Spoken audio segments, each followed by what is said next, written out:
to a chapter a day. Today is a new day with new blessings and greater favor. Today I'll be reading from Genesis chapter 44.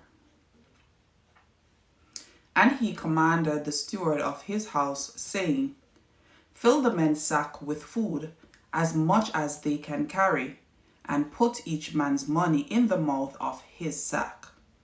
Also put my cup, the silver cup, in the mouth of the sack of the youngest, and his grain money.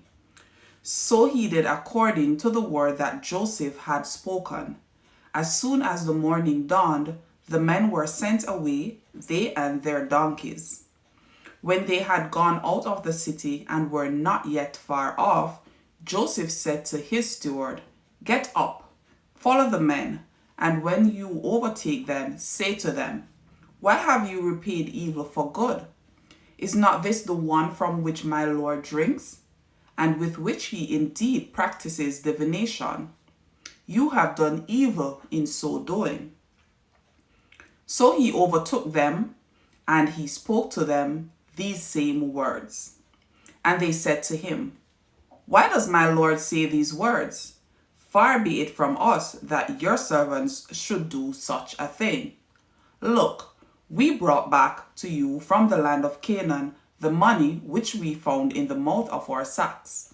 How then could we steal silver or gold from your Lord's house? With whomever of your servants it is found, let him die, and we also will be my Lord's slaves. And he said, Now also let it be according to your words. He with whom it is found shall be my slave, and you shall be blameless. Then each man speedily let down his sack to the ground, and each opened his sack. So he searched. He began with the oldest, and left off with the youngest. And the cup was found in Benjamin's sack. Then they tore his clothes, and each man loaded his donkey, and returned to the city. So Judah and his brothers came to Joseph's house, and he was still there. And they fell before him on the ground, and Joseph said to them, What deed is this you have done? Did you not know that such a man as I certainly practice divination?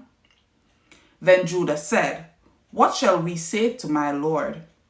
What shall we speak? Or how shall we clear ourselves? God has found out the iniquity of your servants. Here we are, my Lord's slave, both we and he also with whom the cup was found. But he said, Far be it from me that I should do so. The man in whose hands the cup was found, he shall be my slave, and as for you, go up in peace to your father. Then Judah came near to him and said, O my Lord, please let your servant speak a word in my Lord's hearing, and do not let your anger burn against your servant, for you are even like Pharaoh. My Lord asked his servant, saying, Have you a father or a brother? And we said to my Lord, We have a father, an old man, and a child of his old age, who is young. His brother is dead, and he alone is left of his mother's children, and his father loves him. Then you said to your servant, Bring him down to me, that I may set my eyes on him. And we said to my Lord, The lad cannot leave his father, for if he should leave his father would die.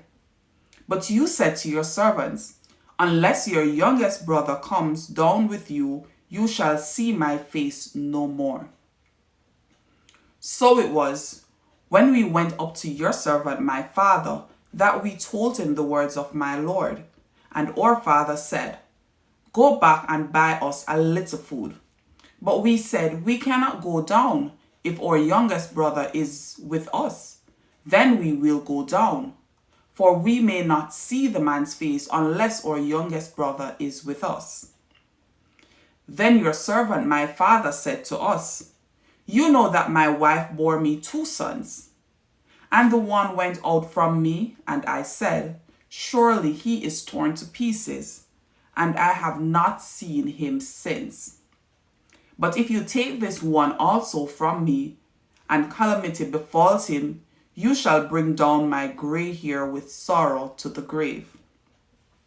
Now therefore, when I come to your servant my father, and the lad is not with us, since his life is bound up in the lad's life, it will happen, when he sees that the lad is not with us, that he will die. So your servants will bring down the gray hair of your servant or father with sorrow to the grave.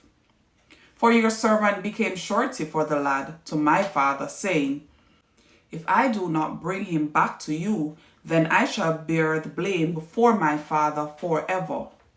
Now therefore, please let your servant remain instead of the lad, as a slave to my lord, and let the lad go up with his brothers.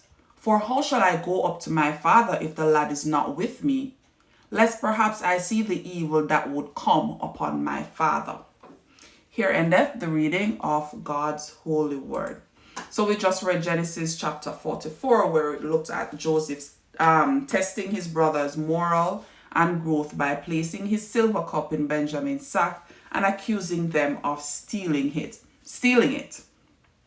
So he planned with his steward to fill the brother's sack with grain, and then he secretly placed the cup in Benjamin's sack. Joseph's goal is actually to see if his brothers are still the same cruel and selfish people who sold him into slavery. So the steward confronts the brothers on the road and accuses them of stealing the cup. The brothers open their sacks to be searched, starting with the oldest and then moving on to the youngest, who was Benjamin. So when the cup is found in Benjamin's sack, the brothers were distraught and they returned to Joseph's house to plead and to beg, because they had made a vow. Well, Judah had made a vow to the father that they would have brought back Benjamin.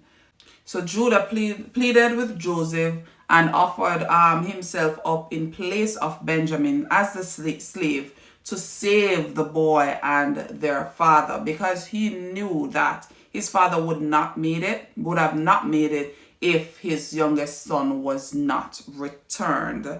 And this has been the summary of Genesis chapter 44.